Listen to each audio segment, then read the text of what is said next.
आप सभी को जेएमसी की दोस्तों, मेरा नाम है रोहित कुमार। आप देख रहे हैं द इशू इंस्पायर चैनल में आप सभी का स्वागत करता हूं। दोस्तों, आप सभी लोगों के बीच में लेके आ चुका हूं, उपवास रखते समय इन 7 बातों को ज़रूर ध्यान में रखें।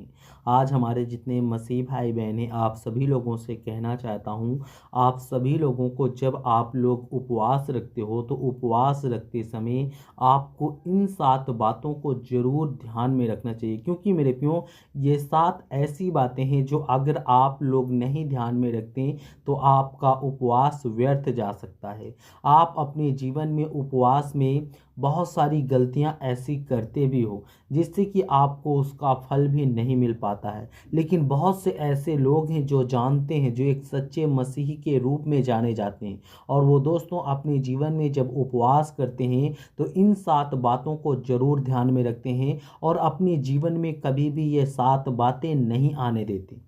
तो चलिए दोस्तों, सबसे पहले बात करने वाला हूँ, आप लोगों को अपने जीवन में क्या करना चाहिए। सच्चे मन से उपवास करना चाहिए।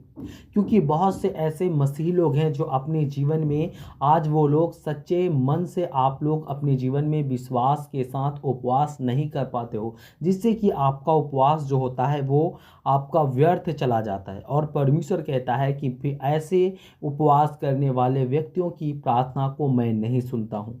दोस्तों, यहाँ पे परमेश्वर का वचन कहता है, मत्ती की पुस्तक अध्याय 6 से 16 और 18 में कहा गया है, जब तुम उपवास रखो तो दुखी चेहरा मत बनाओ जैसे दिखावा करने वाले करते हैं। यह संकेत देता है कि उपवास दिखावे के लिए नहीं बल्कि सच्चे मन से भगवान के साथ आत्मिक संबंध बनाने के लिए होता है।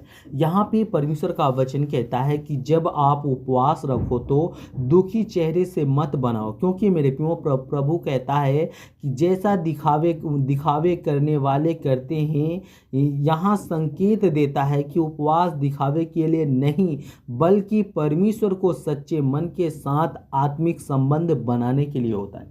यानी कि जो आज हम लोग उपवास करते हैं, बहुत से ऐसे लोग हैं जो उपवास करते हैं, वो उपवास उनका दिखावे के लिए होता है। लेकिन प्रभु कहता है आपको दिखावे के लिए उपवास नहीं करना चाहिए। परमेश्वर कहता है आप लोगों को अपने जीवन में परमेश्वर के साथ अच्छे संबंध बनाने के लिए उपवास करना चाहिए।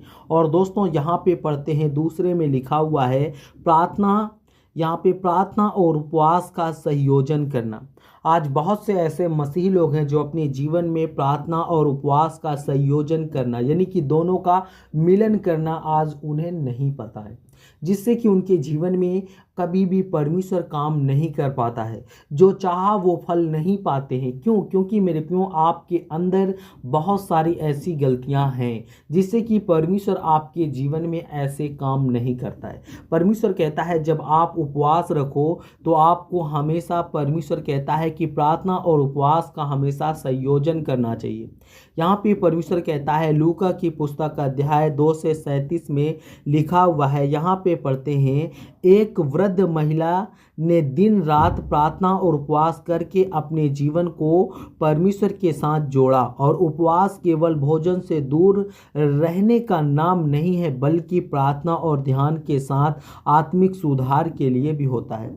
मेरे प्रियो, यहाँ पे परमेश्वर का वचन कहता है एक वृद्ध महिला, यानी कि एक बूढ़ी महिला थी जिसने रात दिन प्रार्थना की और उपवास रख करके अपने जीवन को उसने परमेश्वर के साथ जोड़ा। और परमेश्वर कहता है कि उपवास केवल भोजन से दूर रहने के लिए नहीं बल्कि परमेश्वर कहता है प्रार्थना और ध्यान के साथ आत्मिक सुधार में भी बहुत ही ज़रूरी होता है।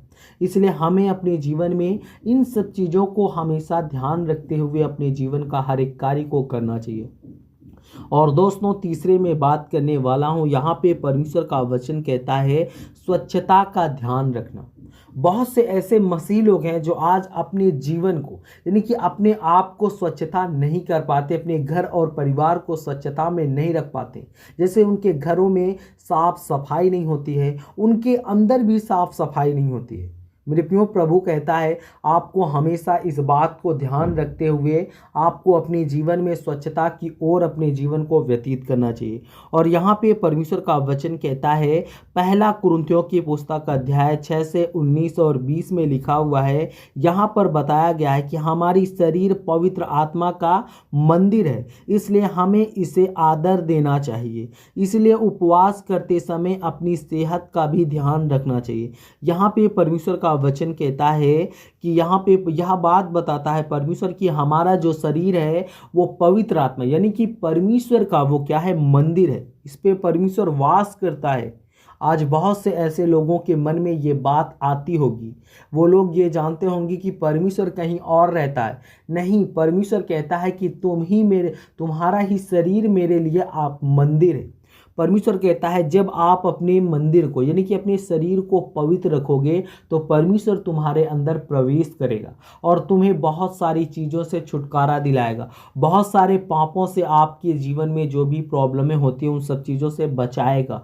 और दोस्तों, चौथे में बात करने वाला हूँ, यहाँ पे परमेश्वर का वचन कहता है मनोबल को बनाए रखें, यानी कि अपना मनोबल जो होता है, यानी बहुत से ऐसे लोगों का मनोबल होता है टूट जाता है, लेकिन प्रभु कहता है यहाँ पर आपको अपने जीवन में अपने मनोबल को तोड़ना नहीं है, आपको सुरक्षित रखना है, आपको बचाना है, ताकि परमेश्वर आपको आपके जीवन के सारे सामर्थ्य को, सारे ताकत को परमेश्वर दे। और परमेश्वर यहाँ पे कहता है, यशायाह की पुस्तक अध्याय 58 से 6 और 7 में लिखा हुआ है, यहाँ पे पढ़ते हैं, उपवास के समय उद्देश्य को सही तरीके से समझाया गया है कि उपवास का उद्देश्य है शरीर आराम नहीं बल्कि आत्मिक सुरक्षा और दूसरों के साथ दया दिखाना है, और हमें अपने हृदय को शुद्ध रखने की कोशिश करनी चाहिए। यहाँ पे परमेश्वर कहता है उन सभी मसीह भाई बहनों के लिए कि उपवास का जो उद्देश्य होता है वो शरीर का आराम नहीं बल्कि आत्मिक सुरक्षा और शुद्धता जो होती है, परमेश्वर कहता है वो दूसरों के साथ दया दिखाना और हमें अपने हृदय को शुद्ध रखने की आवश्यकता करता है, ताकि हमें बहुत सारी चीज़ों से बचा सकें, हम अपने जीवन में अपने हृदय को शुद्ध रख सकें। और परमेश्वर कहता है कि ताकि आपके अंदर कोई पाप और छल और कपट ना रहे। तो जितने मेरे मसीह भाई बहन हैं, सभी लोगों से कहना चाहता हूँ, आप लोग अपने अंदर छल और कपट को ना रखें। तो जितने मेरे मसीह भाई बहन हैं, आप सभी को जय मसीह की दोस्तों। God bless you all of you, आमीन। नेक्स्ट वीडियो मिलता हूँ दोस्तों।